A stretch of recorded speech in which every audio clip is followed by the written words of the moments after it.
Hi friends, welcome to my channel naughty cutie Srikar. అందరూ బాగున్నారా? ఈ ఎండాకాలంలో అందరూ అలాగే ఉంటారులే. మీకు ఎండలు బాగా ఉన్నాయా? మాకు బాగానే ఉన్నాయండి. ఈరోజు డే 3 బాకు గురించి మనం మాట్లాడుకుందాం. ఏంటి ఈ సఫారీలు, ఈ కార్లు చూపిస్తున్నాడు అనుకుంటున్నారా? మరి తప్పదు కదండి. పొద్దున్నే లేకంగానే ఎటో గట్టు తీసుకెళ్తారు కదా. ఈ సఫారీలో దగ్గరగా 100 కిలోమీటర్స్ దాకా ప్రయాణం చేసి మేము ఈరోజు వెళ్ళిన ప్లేస్ ఏంటనుకున్నారు? మడ్ వాల్కోనా. అది ఒక కొండ ప్రాంతం, మట్టి కొండల ప్రాంతం. మనకి లావా ఊరినట్టు అక్కడ మట్టి కొండల నుంచి ఉబ్బుగుద్ది అనమాట. లావా ప్రవహించినట్టు ప్రవహిస్తుంది. ఆ ప్లేస్కి వెళ్ళే ముందు అందరినీ కూడా పొద్దున్నే బ్రేక్ఫాస్ట్ చేసి రెడీ అయ్యి 8:30 కల్లా స్టార్ట్ అవ్వమన్నారు. 8:30 కల్లా స్టార్ట్ అయినప్పుడు ఒక్కొక్క కార్కి 4 persons మాత్రమే వెళ్ళాడు అనమాట. ఈ సఫారీలను పెట్టింది కూడా అదంతా కొండ ప్రాంతం హైట్గా వెళ్ళాలి అని చెప్పి బస్సు అయితే వెళ్ళలేదని చెప్పి ఈ సఫారీని పెట్టారు. ఈ మొత్తం దగ్గరగా మేము 40 members కాబట్టి చాలామంది ఈ సఫారీలో ప్రయాణం చేయాల్సి వచ్చింది. ఈ జర్నీ కూడా చాలా బాగుందండి. బాగు సిటీ అవుట్స్కట్స్కి వెళ్ళగానే చాలా పెద్ద పెద్ద కట్టడాలు చాలా ప్రతిష్టాత్మకంగా ఉన్నాయి. చూసారుగా ఈ రోడ్లు కానీ ఈ వాల్స్ కానీ సైడ్ ఏమిటో చాలా చూడడానికి అద్భుతంగా ఉన్నాయి. ఇంతకీ ఈ 5 days మేము జర్నీ చేసాం కదా. ఈ 5 daysలో కూడా ఎక్కడా కూడా కార్లు తప్పించి బైక్స్ మాకు కనబడలేదండి. ఈ బాకు సిటీలో అదో స్పెషాలిటీ కూడా. చూసారా, ఇంతకీ మనం అనుకున్న ప్లేస్ దగ్గరికి వచ్చామన్నమాట. ఈ మడ్వాల్ కనుక వెళ్ళే ముందు ఒక టూరిస్ట్ ప్లేస్ తీసుకెళ్లారు, కొండల ప్రాంతం అనమాట. ఆ కొండల ప్రాంతం దగ్గర ఆ వ్యూస్ బాగుంటాయని చెప్పి తీసుకెళ్లారు. అంతా కూడా మట్టితో కూడుకున్న కొండలు ఇవన్నీ కూడా.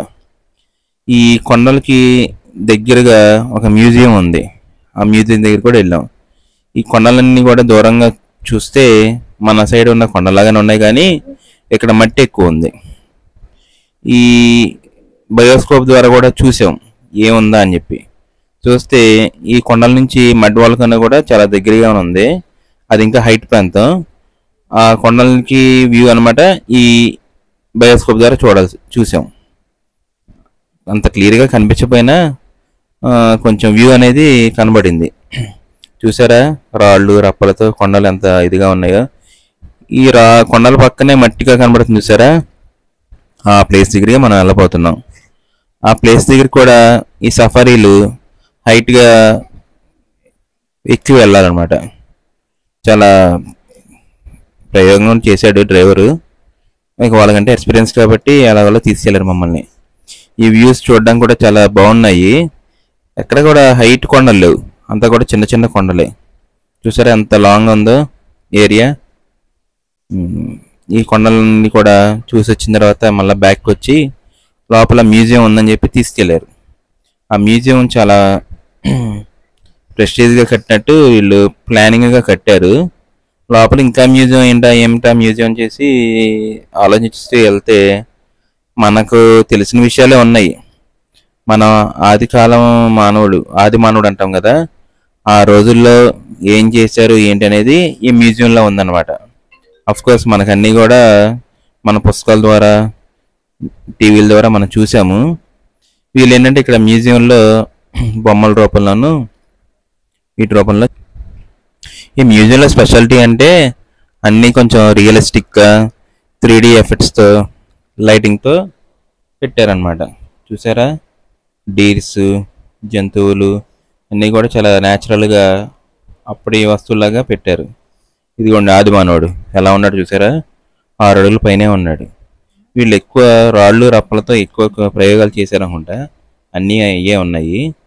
ఆ డిస్ప్లేస్ కూడా చాలా వాల్స్ డిస్ప్లే, ఎక్కడికక్కడ LED స్క్రీన్స్ వాల్ మీదే ఉన్నాయి. చాలా అట్రాక్టివ్గా బొమ్మల రూపంలో పెట్టారు. ఈ బొమ్మలన్నీ కూడా ఒక్కొక్క బొమ్మకి ఎక్స్ప్లెనేషన్ ఉందన్నమాట. ఈ ఎక్స్ప్లెనేషన్ ద్వారా మనం చదువు వచ్చిన వాళ్ళు చూసుకోవచ్చు, ఇంగ్లీష్ ఈ లాంగ్వేజ్ తెలిసిన వాళ్ళు. లేదంటే ఇక్కడ లోకల్ గైడ్స్ వీళ్ళకి ఏదో చెప్తున్నారు కానీ ఆ భాష మనకు అర్థం కావట్లేదు. ఇదిగో రాళ్ళ ద్వారా నిప్పు వచ్చింది చూసారా, అదే వీళ్ళు చూపిస్తున్నారు. అది చాలా గొప్పగా చెప్పుకుంటున్నారు ఇక్కడ. అఫ్కోర్స్ మన ఇండియాలో ముందే జరిగి ఉండొచ్చు అది, కానీ ఆ కాలానికి ఈ కాలానికి మనకి స్పాన్ ఆఫ్ పీరియడ్ ఎక్కువ కాబట్టి దాని గురించి మనం ఎక్కువ మాట్లాడడం కూడా మనకు తెలియదు. ఇది మడ్వాల్గన కొండల ద్వారా ఎలా వస్తుంది ఏంటి అనేది కూడా ఒక 3D స్క్రీన్ ద్వారా చూపిస్తున్నారు చూసారా. అంతా కూడా డ్రాయింగ్స్ ద్వారా చూపించాడు. ఇప్పుడు మనం వెళ్ళే ప్లేసు మడ్వాల్గన కొండ. ఎదురుగా మేము సఫారీలో వెళ్తున్నాం చూసారా. ఆ ఎదురుగా ఉన్న కొండ పైకే వెళ్ళాలి. ఆ కొండ అంతా కూడా అక్కడ వాల్కన పైకి వస్తూ ఉంటుంది.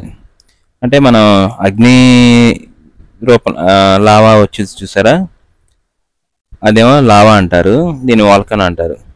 ఈ మట్టి చాలా విశిష్టమైందని చాలామంది అనుకుంటా అనుకుంటున్నారు. ఈ మట్టి ఏంటా అని చూస్తే చాలా చిక్కగాను, మన మట్టికి ఈ మట్టికి చాలా డిఫరెంట్గా ఉంది. చాలా మంది దీన్ని ప్యాక్ చేసి తీసుకెళ్తున్నారు. ఇది రోగాలు కూడా పోతాయని చెప్పి అక్కడ అనుకుంటున్నారు. మరి ఏ రోగాలు పోతాయి ఏంటో నాకు తెలియదు, కానీ కొంతమంది తీసుకెళ్ళి బాటిల్స్లోను ప్యాకింగ్ చేసుకుంటున్నారనమాట. స్కిన్ సంబంధించిన ఉంటే ఎఫెక్ట్స్ పోతాయని చెప్పి అనుకుంటున్నారు. చూద్దాం పదండి. ఇదే అనమాట కొండ. అలా సఫారీలు వరుసగా వస్తూ కొండపైకి వచ్చినాయి. ఈ సఫారీలే కాదండి, ఇక్కడ చిన్న చిన్న ఫియట్ కార్స్, ప్రీమియం కార్స్ కూడా వచ్చేసినాయి పైకి. కాకపోతే కొంచెం లగ్జరీగా ఉండాలని చెప్పి సఫారీస్ పెట్టినట్టున్నారు. చాలా చూసారా ఎన్ని కార్లు వచ్చినాయో, అందరు కూడా టూరిస్టులే. చూసారా ఫియట్ కార్స్, చిన్న చిన్న కార్స్. దాంట్లో కూడా చాలా మంది పైకి వచ్చారంటే మాకు ఆశ్చర్యం వేసింది. కొంచెం హైట్గానే ఉంది. ఇది మడ్వాల్కోన చూసారా, ఒక కొండ చిన్న చిన్న గట్టుల మీద ఎలా మట్టి పారుతుందో, ఊపుతుంది అనమాట. అది గ్యాస్ రూపాన మరి దేని రూపంలోనే ఊపుతుంది. చూసారా ఈ ఫారినర్స్ కూడా ఎంత అత్యుత్సాహంతో తీసుకుంటున్నారు. మరి వాళ్ళు దేనికి ఉపయోగించుకుంటారు, వాళ్ళు ఆల్రెడీ తెల్లగానే ఉంటారు. మనం అంటే తెల్లబడడానికి ఏమైనా ఉపయోగించుకున్నా ఉపయోగం ఉంటుంది. ఎందుకో తీసుకెళ్తున్నారో తెలియట్లేదు. ఇదనమాట వ్యూ. ఇదంతా బాగా హైట్ ప్రాంతం. ఏ కార్ అయినా సరే ఇక్కడికి వచ్చి ఆగి ఒక అరగంట గంట ఇక్కడ రెస్ట్ తీసుకుని మళ్ళా గో బ్యాక్ టు బాకు అనమాట. సో ఈ ప్లేస్ అంతా కూడా సముద్రపు ఒడ్డులాగానే అనిపించింది. ఆ చివర వ్యూ చూస్తే కొంచెం సముద్రంలాగా అనిపించింది. సముద్రానికి బాగా హైట్ ప్రాంతం ఇది. ఇంకా మళ్ళా సఫరీస్ వెళ్ళిపోతున్నాయి. ఓకేనా, ఇదనమాట ఈరోజు ప్రోగ్రామ్. Thanks for watching. సరే కానీ అన్నట్టు మర్చిపోయా, మా సెకండ్ వీడియో ఎవరైనా చూడని వాళ్ళు ఉంటే కనుక ఈ లింక్ డిస్క్రిప్షన్ మన వీడియోలో పెట్టాను. చూసి లైక్ చేసి షేర్ చేసి కామెంట్ చేయండి. ఇలాంటి వీడియో మళ్ళా డే 4th ఏం చేసామనేది నెక్స్ట్ వీడియోలో మనం డిస్కస్ చేసుకుందాం. ఓకేనా ఫ్రెండ్స్, బాయ్ బాయ్ బాకు, బాయ్ అజర్బైజాన్ డే 3.